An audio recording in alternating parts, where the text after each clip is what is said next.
Hi everyone. This is my friend Joffrey the Golem. He's not doing so hot right now, but we're getting through it. I'm trying to reconstruct him little by little. But welcome.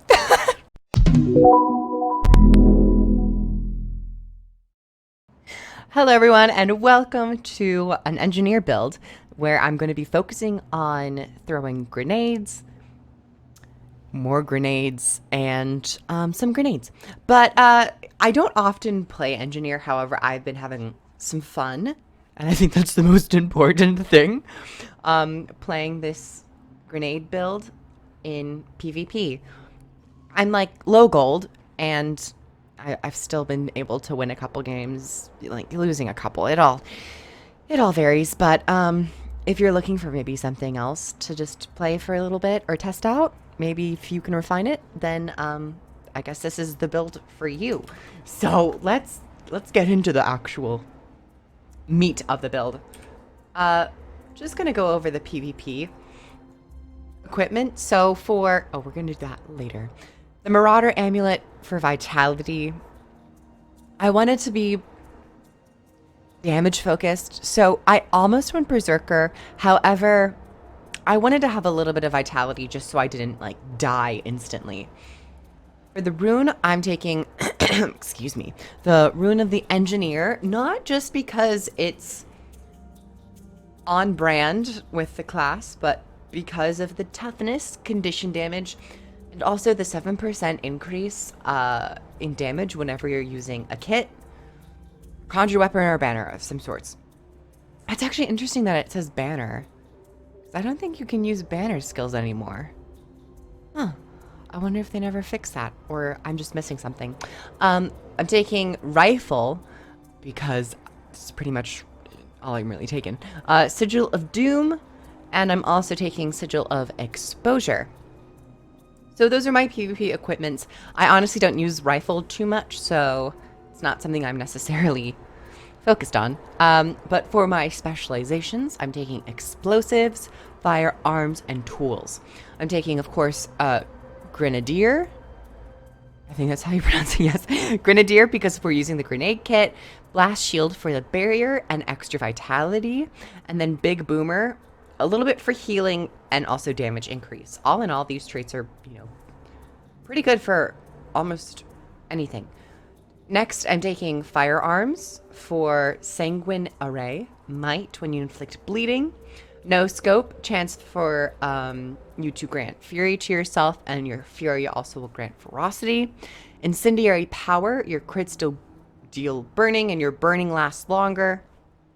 All in all, some extra damage, slight adjustments to condition damage and all that stuff. So there's a little bit of extra like oomph.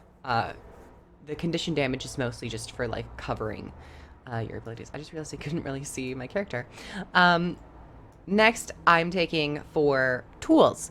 I'm taking reactive lenses, activate lesser utility goggles when blinded or disabled. I'm taking takedown round, striking a foe above the health threshold, places a delayed explosive charge on them. And then finally, kinetic battery. Gain kinetic charges when you use a tool belt skill. At maximum charges, gain a burst of speed and also quickness. So these are the specs I'm running. Next, I'll be talking about, I don't know, some key skills, I guess. Your auto attack in rifle's there if you ever are in rifle, though I don't often use it.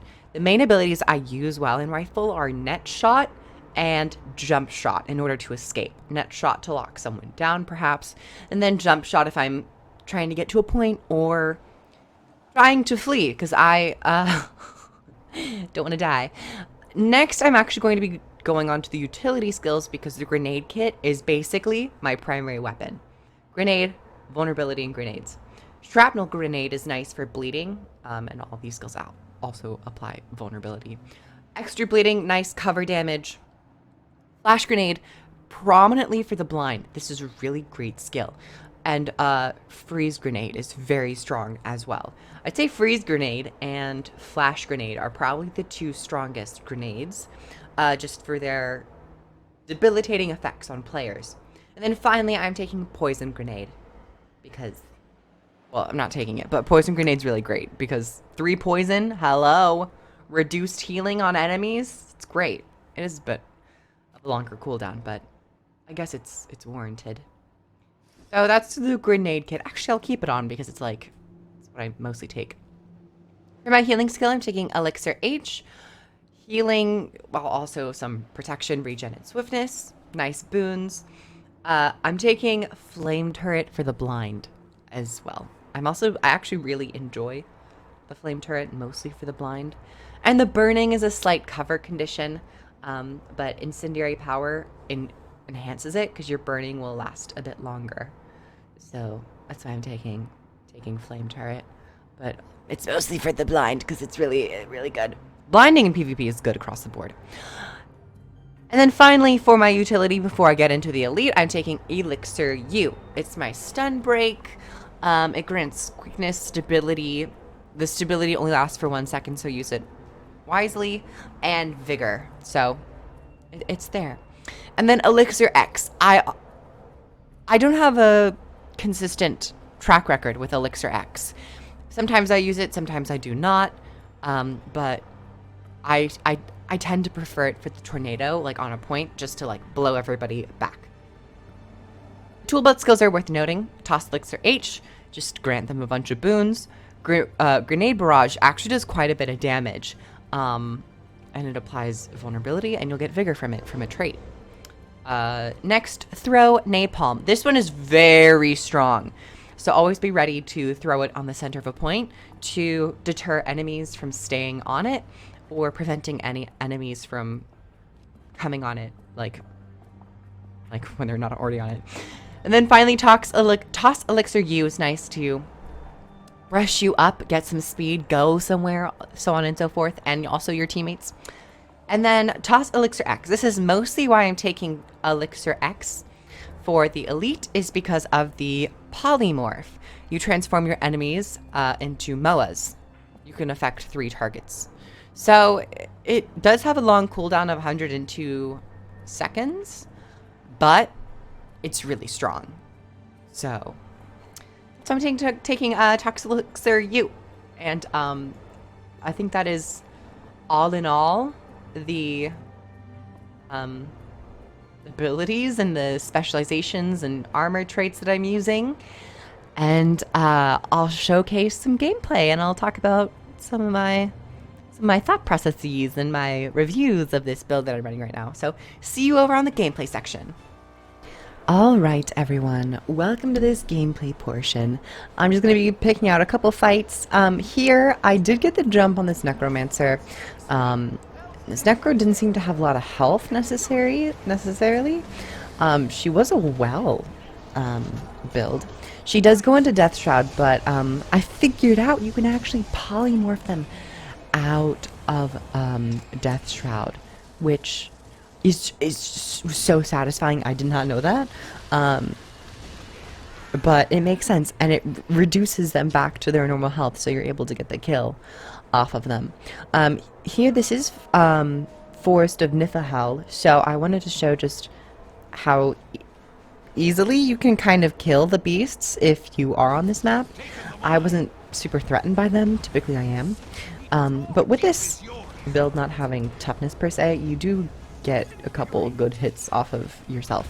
But you do have, you know, a modest amount of health to begin with.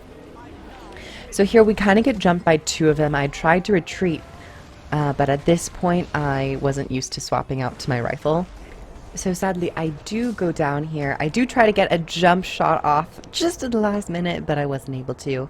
I respawn, and then I'm like, let's go back onto home because this Necromancer's here again. She ends up getting frozen here, and so I throw my napalm down on the point. The napalm is really great. Once again, highly recommend. Get this stomp, collect my turret, and I'm on my way to mid. All in all, I've definitely been having a lot of fun with this build. You tend to want to stay at ranged. This is not necessarily a close ranged build, though you do get some perks from the traits if you are fighting in close range. So I wouldn't recommend it, but if you find yourself in there, you might still get a slight edge just in terms of the damage. But because I am kind of squishy, I try not to stay super close on the fight. Throw my napalm down in the middle, and you can get a really great AoE cleave. I do think the grenade kit might be a little too strong right now, to be honest. But you can get a lot of AoE pressure just by spamming the auto. I do think the auto, I mean, for how much damage it does and how many targets it affects. Anyway, we'll leave that to see how we'll leave that for the balance team, see how that actually works out. Hopefully balance patch shit soon. Fingers crossed, fingers crossed. Here I'm trying to solo a Revenant, and then I realize that we're going to polymorph one of them. And yeah, it was just some more prolonged fighting. Nothing really of any consequence happened, though. Two of my friends go down, and I tried to res one, but the engineer had already gotten the stomp off, so it was pretty much just a defeat on our end. Here, trying to +1 a mid-fight. Typically, I want to just stay on this ledge, but sometimes I do go down on the middle, and I'll place my flame turret to get the blinds going. Here, the Herald popped his healing skill, so any damage he receives, we convert it into healing. How fun! Such fun times, guys. But speaking of fun times, I hope everyone is still staying sane, staying healthy, and I had a little bit of a headache and a slight fever, which is always worrying. No matter what, if I end up getting sick, I'm going to probably treat it like I have COVID, just to be like the safest as possible. But I'm feeling much better now, so I don't know if it was just like a quick, like a day cold. But yeah, that was a quick caveat. Here I wanted to showcase my escape, learning how to escape. I net shot them, and then I successfully jump shot out of there. It can be done, guys. I'm just not a consistent engineer player in any sense, so I might have some difficulties. Once again, my friends and I are killing this beast because we're trying to catch up in any way we can. This was definitely a close game. We were just... Spoiler alert, we did lose by like 10 points. We were so close, but I had some issues. My team made some mistakes in terms of rotating, not rotating, staying on point, you know, not focusing on target, all that normal stuff you find in a PvP match. But I did like this because it was fairly intense in terms of fights. They were quicker because I was squishy. Other team was squishy, and just for the amount of damage you can do on the grenade kit. So thank you everyone for watching. This is about the end of the video here. Like the video, like to comment down below what you thought of this build. If you play any similar builds or any recommendations, subscribe for more Guild Wars 2 videos and other videos of the sorts. Patreon down below if you would like to come and help support me or send me a tip on PayPal. Oh my god, my earbuds. And I'll see you guys in the next video. Bye everyone. Bye.